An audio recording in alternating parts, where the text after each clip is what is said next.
Depuis l'éclatement des tensions entre les enfants d'Alain Delon, de nombreux articles abordent le prétendu conflit d'héritage autour d'une fortune colossale. Cependant, la réalité semble bien différente. Le Parisien du dimanche 14 janvier a consacré un article au soi-disant mystère de la fortune d'Alain Delon. Le patrimoine de la légende du cinéma, résidant actuellement à Douchy, a suscité divers fantasmes depuis le début de cette affaire, mentionnant notamment un pactole de 300 millions d'euros, une somme qui s'avère être fantaisiste.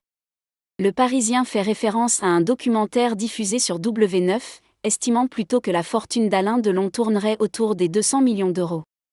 Selon un expert cité par le journal, une estimation plus réaliste serait proche de 50 millions, tandis qu'un proche évoque un maximum de 150 millions. Alain Delon, homme d'affaires avisé, a su faire fructifier son nom de manière exceptionnelle. En signant des contrats lucratifs dès les années 1960, il touchait l'équivalent des 1 million d'euros par film, en ayant tourné 89 au total.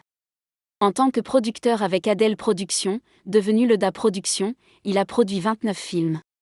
Même après avoir cédé ses droits de producteur à Pathé, il continue de percevoir des revenus en tant qu'acteur lorsque ses films sont diffusés à la télévision.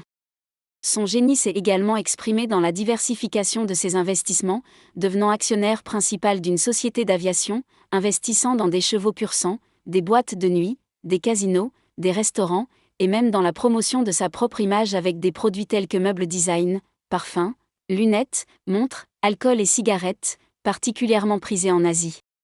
L'immobilier représente une part significative de ses actifs, bien que ses propriétés parisiennes et Marrakech aient été cédées. En France, il ne possède plus que Douchy, estimé à moins de 10 millions d'euros selon un expert immobilier. À Genève, 2 appartements sont répertoriés à son nom. Grand amateur d'art, Alain Delon a également vendu certaines de ses œuvres lors de ventes aux enchères, générant des revenus considérables. Ses contrats de royalties, notamment avec Dior, qu'il a choisi comme égérie pour Eau Sauvage, contribuent également à ses revenus. Malgré ces détails, la richesse exacte d'Alain Delon demeure difficile à chiffrer, alimentant ainsi de nombreux fantasmes.